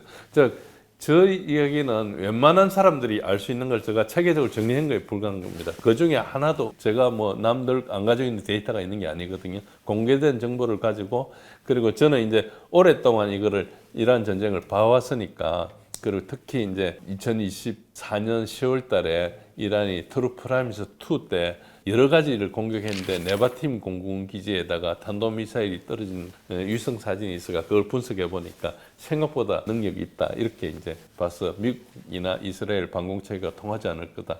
그냥 방공에 대한 엄청 전문가 아니더라도 일반적인 군사 식견이 있는 사람이 알 수 있는 것이거든요. 저렇게 할 수 있는 정도로 예측했는데도 불구하고 왜 무모하게 했느냐, 이게 이제 문제죠. 저 분석이 뛰어나거나 이렇다기보다 누구나 알 수 있는 이야기를 미군이 충분히 정보가 저 정도는 있을 건데 왜 결정했느냐, 이게 이제 큰 숙제죠. 그래서 이제 결과적으로는 장기전의 가능성을 볼 수밖에 없다는 것이죠. 굉장히 비합리적인데도 불구하고 이렇게 했다는 것은 뭔가 공개할 수 없는 어떤 사정이 있다고 볼 수밖에 없는 거죠. 지금 현재까지로는 보면은 일단 이란이 승리하고 미국이 패배했지만은 미국이 내용상으로 그렇다 하더라도 공식적으로 패배를 인정할 수는 없잖아요. 이거 패배를 인정하고 나가면은 미국의 헤게모니에 엄청난 큰 손실이 되거든요. 그래서 결국은 전쟁이 장기화를 촉진하는 구조적 세 가지 요인을 보면 첫 번째가 미국이 출구 전략이 없는 겁니다. 철수한다는 것은 패배를 이야기하고 그거는 정치적인 자살을 의미하기 때문에 전쟁을 지속해야 되는 그런 정치 논리가 우선이 될 수밖에 없다. 그래서 전쟁이 장기화되는 것이고, 두 번째는 이란은 협상 조건을 수용 불가합니다. 미국이 이야기하는 15개나 이런 것들이 이제 그야말로 항복해라는 이야기인데 이란은 그걸 하지 않으려고 그래요. 이란 입장에서 이번에 전쟁 적당히 하고 다음에 또 할 수는 없는 것이거든요. 이란은 자기 국력을 지켜가 이번 전쟁에 이제 승부를 걸려고 하는 것이에요. 그렇지 않으면 우리가 잔디깎기라 그래가지고 뭐 잔디깎기나 양털깎기처럼 한참 자라고 나면 다시 깎고 하듯이 이란의 국력이 좀 쌓일만 하면 와서 전쟁하고 또 쌓일만 하면 와서 전쟁하고 이걸 견딜 수가 없는 거죠. 그래서 이번 호기에 절대로 이란은 물고 나와주지 않을 거다. 그래서 그것은 뭐냐, 물고 나와주려면 자기네들 요구하는 조건을 미국이 다 들어줘야 될 때까지 할 거다고 볼 수 있는 거죠. 이란이 그래야지 내부의 혁명적인 결집도 하고, 그런데 만약에 양보를 하면은 그동안에 47년 동안 그게 혁명정부를 하다 보니까 압제적이지 않겠습니까? 그런 압제정부에 대해서 상당히 이란 내에서 굉장히 그 반발도 많았는데 그런 부분에 대해서 이제 정치적으로 감당할 수 없는 거죠. 그 다음에 이제 지금 국제적인 구조가 있습니다. 중국과 러시아가 이란을 지원을 지속하는 문제가 있죠. 그래서 이제 그 외교적인 압박하고 경제 제재의 실효가 한계가 있다. 미국이 할 수 있는 게 중국과 러시아를 다 동원할 수 있다면 이란을 금방 잠재울 수 있겠지만 실제로 그렇지 않다. 다만 단기적으로는 종결할 수 있는 압박 요인이 좀 있습니다. 유가가 급등하고 미국 국내 소비자 물가가 급등하고 트럼프의 지지율이 하락의 압박이 있고, 그러면 이제 걸프 지역의 국가들도 전면적 확대를 원하지 않고 이러면은 이제 지역 동맹 이탈을 하겠죠. 그러면 트럼프한테 이제 압박 요인이 되죠. 그런 측면이 있습니다. 그래서 체면을 상하고도 이제 손절을 하고 나올 수가 있는데, 그래서 합리적인 의사결정자라면은 미국과 이스라엘 모두가 종전을 추구해야 됩니다. 이스라엘 입장에서는 트럼프 이후에 다른 대통령에 대해서 다시 전쟁할 수 있느냐? 지금 힘들더라도 계속 해야 된다. 자기들이 뭐 팔을 하나 자르더라도 상대방의 다리를 자르겠다는 식으로 이제 갈 수 있는 거죠. 그리고 이제 이란 입장에서는 지금 이번에 승기를 잡았기 때문에 이번에 끝장을 봐야 된다. 적당히 물러나면은 잔디깎기를 당할 수 있다. 그래서 국력 회복하기도 힘든데 그러고 나 또 한 10년 있다가 또 전쟁하고 또 전쟁하고 이렇게 할 수가 없는 거죠. 이미 이란이 굉장히 큰 국력을 가지고 있는데도 불구하고 경제 제재를 47년 당하다 보니까 굉장히 힘든 상황이 됐거든요. 그거를 이번이 최후 결전이라고 생각하는 거죠. 그런 측면에서 이란이 지금 거의 물고 늘어지고 있고 미국은 그걸 대할 수 있는 힘은 있는데 장기적으로 버틸 수는 없다. 이렇게 볼 수 있는 거예요. 이란 전쟁이 이제 한국한테 미치는 영향을 보면은 이제 한국은 에너지하고 경제, 외교 이 세 가지 충격이 있고 에너지가 가장 크죠. 가장 직접적 위협이 되고, 저 수치는 좀 뭐 왔다 갔다 하는데 원유 수입의 약 70%를 중동에 의존하고 있고 대부분 호르무즈 해협을 통과하고 있습니다. 봉쇄가 장기화되면은 이제 우리가 전략 비축유가 이제 한계를 도달하겠죠. 그 다음에는 배급제도 검토가 불가피하고, 그래프를 보시면은 만약에 4월 20일에 휴전을 해가지고 생산을 계속할 때 이야기입니다. 생산을 계속 한다 하더라도 당장 생산 시설이 복구가 되지 않기 때문에 그동안에 생산 못한 손실분이 있지 않습니까? 손실분을 지금 그 유종별로 그린 겁니다. 저기 보시면 왼쪽에 그래프 중에 제일 높은 부분 오른쪽 끝에가 있는 데가 이제 4월 20일 날 생산을 재개한다 했을 때 그 사이에 이제 손실이 있은 거죠. 4월 20일까지 안 했던 거고, 재개를 하면 그걸 조금씩 회복하지 않겠습니까? 그러니까 오른쪽에 있는 선은 누적 그래프입니다. 그러니까 손실이 얼마나 누적됐는가. 지금 4월 20일 근처에 보면 이제 6억 배를 좀 넘었어요. 7억 배를 정도 있고 있는데 지금 날짜 가고 있으니까 4월 20일에 재개한다 하더라도 7월 그때까지 가면은 9억 배를 정도 생산이 차질이 발생하는 것이거든요. 저 배럴이 어느 정도인가? 이거 미국의 그 SPR, 전략 비축유 지금 한 4억 배럴 수준이거든요. 본래 저게 한 7억 배럴까지 가지고 있는데 바이든 때 많이 틀어쓰고 지금도 계속 내고 있기 때문에 저게 계속 줄어들고 있죠. 미국도 석유가 없어요. 그런 측면에서 저게 굉장히 장기화될 수 있고, 지금 당장 시작해도 생산량의 누적 손실은 이미 9억 배럴 이상이 될 거다 보고 있고, 그리고 이제 경제 충격은 우리나라에는 이제 우리가 제조업을 하기 때문에 이제 저게 모든 물가의 전이가 되거든요. 그래서 구조적으로 복합 위기다. 제조 원가가 폭발하고, 헬륨이 없어서 못하고, 황이 없어서 못하고, 반도체를 자동차 선박 수출의 이제 경쟁력의 직격이죠. 자기 나라에서 석유를 쓰는 나라하고 이제 차이가 많이 나죠. 우리는 석유 한 방울이 없으니까. 그래서 그런 측면이 있고, 이제 원화가 급락하면은 수입 물가가 급등하고, 이제 수입 물가가 급등하면 우리 물가가 급등하니까 금리 인상을 해야 되고, 그러면 당연히 경기 침체가 일어나겠죠. 그리고 그 대중국 에너지를 봉쇄하는 전략이 연동되면은 한국에서 대중 수출도 동시에 타격을 받죠. 이게 우리가 중국에 수출해가 중국이 다시 이제 미국에 수출하는 그런 구조도 있거든요. 그러니까 이제 이중에 노출되는 수입 시장도 문제가 되고 수출도 문제가 되니까 우리는 이제 상당히 타격을 받는다 봐야 되죠. 그래서 이제 경제 충격이 굉장히 크다. 외교 전략 방향은 기본적으로 에너지 안보의 구조적인 취약성을 보고해 있다. 지금 위기지만 지금 나서야 되는 거죠. 장기적으로는 전략 비축률을 확충해야 돼요. 어쨌든 석유를 모아야 되고, 에너지 수입선을 다변화하고, 장기적으로 가면은 이제 재생에너지 전환도 해야 되고, 특히 원전 같은 것도 해서 발전하는 에너지 석유 비용을 줄이게 이렇게 가야 되는 측면이 있습니다. 그래서 이제 단기적으로는 당장 석유가 없으면 전략 비축률을 방출하고 긴급 대체 공급선을 확보해야 되겠죠. 그리고 이제 이번에 그 이란 전쟁을 하면서 미국의 억지력에 대해서 봤을 겁니다. 우리는 미국의 억지력에 의존해서 이제 우리 안보를 지키고 있는데, 전쟁이 일어나면은 우리가 가지고 있는 걸 전쟁을 할 수 있지만 전쟁이 일어나지 않게 하는데 이제 미국의 전력이 굉장히 중요한데, 이것들이 지금 이란 전쟁하면서 굉장히 흔들렸거든요. 우리가만 그렇게 느끼는 게 북한도 그렇게 보고 있을 거 아닙니까? 중국도 그렇게 보고 있고, 아, 미국이 별거 없구나. 그러면은 소위 말해서 오판이나 도발의 위험 가능성이 높아지는 거죠, 확률적으로. 그래서 이거에 대비하기 위해서 우리가 독자적인 방위 역량 강화가 좀 필요하다. 뭐 기존의 핵 추진 잠수함이나 우리도 장거리 정밀 타격 능력을 미국에 의존하지 말고 국산을 많이 확보해야 된다. 그리고 방공 시스템은 전 세계적으로 부족하기 때문에 우리가 하는 것도 중요하지만 우리 확충을 해야 된다. 그런 것들이 이제 우리 전체 전략적 우선순위가 되고, 이걸 전략적 우선순위를 기존에 있는 억지 구조를 검토해서 이걸 리바이저를 해야 되는 그런 입장이 있고요. 다른 한편으로는 K방산의 기회가 있는 거죠. 유건적 딜레마도 있고. 방산 수출을 이제 상업적인 기회를 넘어서 이제 외교적 위상을 제고하는 노력에 이란을 취재한다. 상당히 우리가 그 무기를 공급할 수 있는 파트너가 됐기 때문에 다른 나라에 미치는 영향이 굉장히 큽니다. 우리나라한테 무기를 사러 오려고 그러면 이제 우리나라하고 친해야 되지 않겠습니까? 그러니까 그만큼 이제 우리의 어떤 레버리지나 영향력이 좀 확산되는 거죠. 그리고 지금 우리가 한미 동맹 구조 안에 있지만은 독자적으로도 중동이나 뭐 걸프 지역의 외교 공간을 우리가 좀 넓힐 수 있고, 또 중국도 마찬가지입니다. 특히 이제 걸프 국가한 대해서 에너지 안보에 대해서 다자 협력 채널을 별도로 구축하고 특히 이번에 한러 관계를 개선해야 된다. 러시아 에너지 확보를 추진해야 된다. 이거는 우리가 하면 돼요. 미국 눈치 때문에 못하고 있는 것을 이번에 좋은 기회로 할 수 있기 때문에 외교적인 가감성이 필요하다. 그리고 우리의 대북 전략에 대해서 구조적으로 재검토를 해야 된다. 제재와 압박으로 이제 미국이 계속 해야 하는 걸 우리가 따라가 편성했는데 이것으로 갈 것이냐?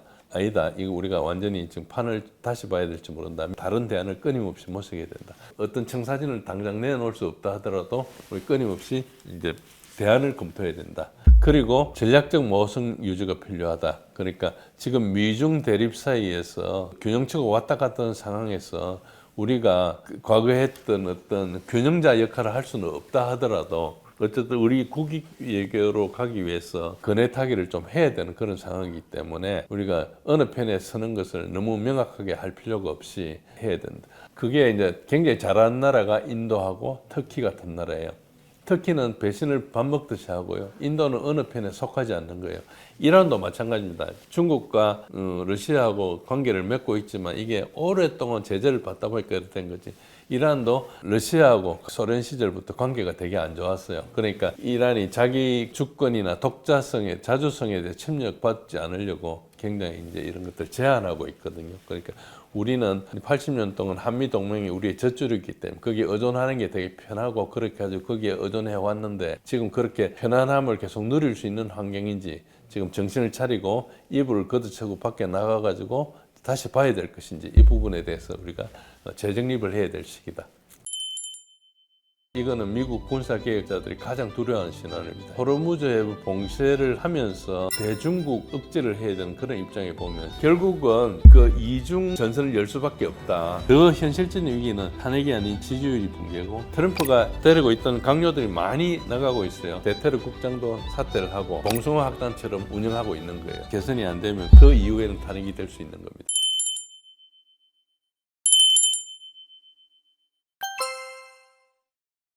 호르무즈 해협이 이제 역봉쇄 문제가 있습니다. 이제 오른쪽에 그림을 보면 저 그림 자체가 한 15년 전 그림입니다. 미국이 중국의 초코 포인트를 하기 위해서 저렇게 이제 해왔고, 물론 말라카 해협이나 이런 데가 굉장히 이제 초코 포인트예요. 근데 지금 호르무즈 해협에 대해서 미국이 이제 봉쇄를 하잖아요. 그러니까 호르무즈 해협 자체는 이란이 지금 통제를 하고 있고, 미국이 이제 오만만에서 역봉쇄, 즉 이제 해상 봉쇄를 하고 있거든요.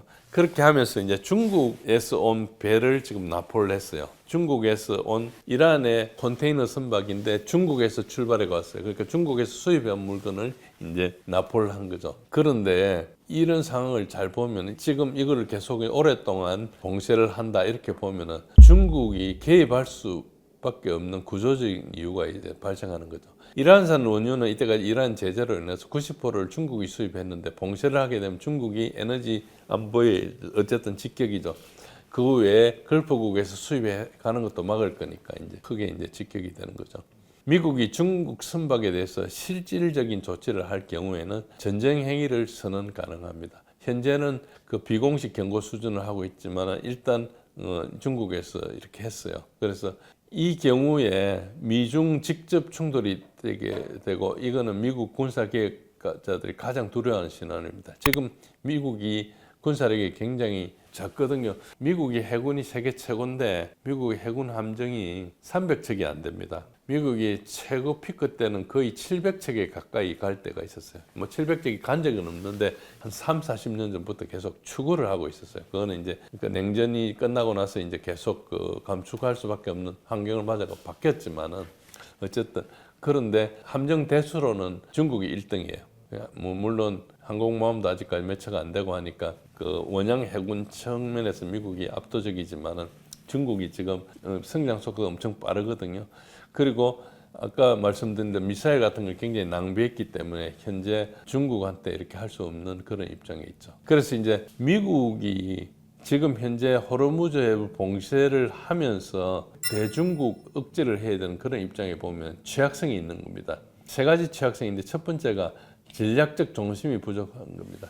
즉 인도 태평양에 있는 미국의 전쟁 기지는 저 그림에 있는 오른쪽에 있는 미국 깃발이 있는 데입니다. 한국, 일본, 괌, 필리핀 뭐 이런 데가 있습니다. 저기가 이제 전진 기지가 있는데 저 전진 기지에서 이란의 군사력을 투사할 수 없잖아요. 너무 멀어서. 그러니까 결국은 또 다른 전선을 열어야 되는 거예요. 그러니까 그 말은 뭔가 그러니까 군사력의 상당 부분을 다른 데서 가져와 가지고 이란에 이제 해야 되는데 결국은 그 이중 전선을 열 수밖에 없다. 그래서 이중 전선을 연다는 것 자체가 엄청나게 이제 힘든 거죠. 지금도 힘든데 전선을 2번 해야 되는 것이고, 두 번째는 무기 재고 소진, 특히 토마호크하고 패트리어트를 고갈 상태에서 추가 전선은 감당 불가하다. 세 번째, 공급망을 상당 부분 중국에 의존하고 있어요. 미국의 무기의 상당 부분의 전자부품, 특히 반도체 칩들을 중국산으로 쓰고 있어요. 물론 미사일 만들 데 필요한 히토류에 대해서 중국이 제재를 했기 때문에 미사일 만드는 게 되게 어려울 겁니다. 지금 있는 재고를 가지고 해야 되는 것이죠. 그래서 중국과 전면전을 하면 2주도 버티기 힘든다는 게 미군 내에 그런 평가가 존재하고 있어요. 그러니까 이런 단계에서 중국에 대해서 오만만의 세상 봉쇄를 해가지고 중국 배를 막을 수 있느냐? 막을 수 없다는 거예요. 결국 막을 수 있는 건 뭐겠습니까? 그러니까 한국하고 일본 배만 막는 거예요. 그리고 유럽 가는 배만. 그러니까 좀 이상한 거죠. 그래서 이제 중국이 이란을 지원을 뭘 하고 있느냐? 뭐 지금 미국에서는 그 중국이 이란을 많이 지원하고 있다 이야기하고 있는데 약간 억지를 쓰고 있죠. 거의 확인이 된 건 아닌데 거의 확인된 것은 뭐 맨패드 같은 거, 그러니까 뭐 휴대용 방공 장비를 공급했다든지 이란이 휴전을 수락하는데 중국의 압력이 컸다든지 이까지는 사실이에요. 그리고 특히 이제 베이드우의 GPS, 그러니까 미국의 GPS 대신에 베이드우 신호를 제공했고, 그래서 이란 미사일의 명중률이 향상됐고, 그 외에 그 미국은 상업 위성 회사들한테 이제 위성 사진을 공개하지 말라, 공개하더라도 2주 있다가 해라 이렇게 이야기를 했는데 중국 이제 위성 회사가 그렇게 해서 공개하고 특히 이란한테 주고 있죠. 그러니까 공개하지 못한 효과가 이란한테 나타나는 게 아니고 이제 서방 국민들한테 나타나고 있죠. 국민들이 전장을 모르게 할 뿐이지 실제로 전장에 효과가 없는 거고. 그리고 히토류나 전략 광물 수출은 이미 중단을 했어요. 그 작년 10월 달에 부산에서 시진핑하고 트럼프가 만나면서 회담을 하고 그 6개월 후인 이번 4월 달에 다시 만나기로 했는데 그게 지금 연기됐잖아요. 그때 히토류 수출에 대해서 이제 중국이 뭐 상업용으로는 해주는데 군사용은 다 금지했거든요. 그러니까 지금 벌써 6개월 이상 금지된 상태예요. 다시 이제 5월달에 만나든 뭐 언제 만나야 되는데 그때까지 해결이 안 되면은 이제 굉장히 힘들죠. 그러니까 미국은 또 딴청 피우기 위해서 뭐 관세 이런 걸 할 거예요. 그런 측면에서 이제 앞으로 중국이 가지고 있는 미국에 대한 경제적 레버리지는 이미 실행 단계에 있다. 그렇게 볼 수 있고, 중국 국방부가 뭐라 얘기했는 거니까 이란과의 무역은 제3자가 간섭할 대상이 아니다 이걸 이야기했어요. 그 이야기는 뭔가니까 공식화한 거죠. 그러니까 간섭을 하는 것은 중국 국방부가 나서겠다는 이야기를 한 거거든요. 그러니까 이제 군사적인 대결을 이야기한 겁니다.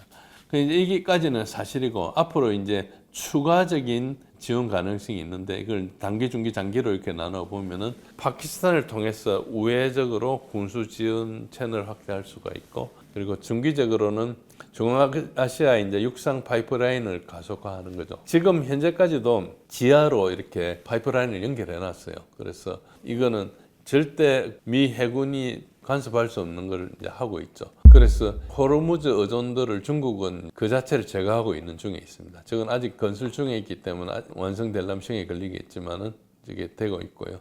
장기적으로는 저는 인프라가 완성이 되고 나면은 미국이 에너지 봉쇄 카드는 완전히 무력화되는 겁니다. 중국 배들은 뭐 그 에너지 실고 유조선 오가는 것은 거의 없다고 봐야 될 그런 볼 수 있습니다. 그래서 이제 중국의 전략적인 계산은 이란 전쟁을 지속하는 게 미국의 중동에서 엄청나게 소진을 해가지고 결국은 미국이 대만에 무기를 공급하고 대만을 가지고 중국을 압박하려는 그 압박 공간을 굉장히 확대하는 거죠. 그리고 그 러시아, 우크라이나 이런 걸 통해서 엄청나게 중국이 이제 자유도 좀 확보하고 이런 것을 이제 계속하려 하는 것이고, 달러 패권을 약화하고 위안화 국자를 좀 가속화하는 거죠. 위안화가 기축통화가 되는 것을 중국이 바라는 당면의 목표는 아니에요. 그렇게 되면 다른 부담도 있거든요. 적자를 내야 되고 하기 때문에 이제 그렇지는 않지만 달러에 너무 의존하지 않는 것은 동시에 이제 원하고 있죠.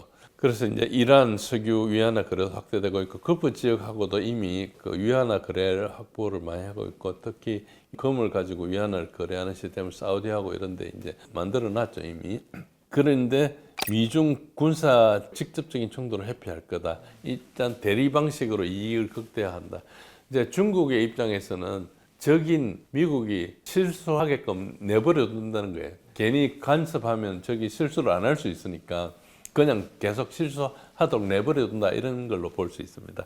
이제 이걸 보려면 미국이 합리적인 선택을 할 것이냐, 정치적인 논리를 가지고 갈 것이냐, 갈림길에 있는데, 일단 이 서양의 전략가 중에 가장 중요한 사람이 이제 클라우제비체인데, 클라우제비체는 뭐라고 얘기했는 거니까 전쟁은 다른 수단에 의한 정치의 연속이라 그랬어요. 즉 전쟁을 하는 이유는 정치적인 목표를 달성하기 위한 것이거든요. 그러니까 클라우제비체가 미국한테 물어보는 거죠. 트럼프한테 이 전쟁의 목표는 무엇인가 물어보는 거죠.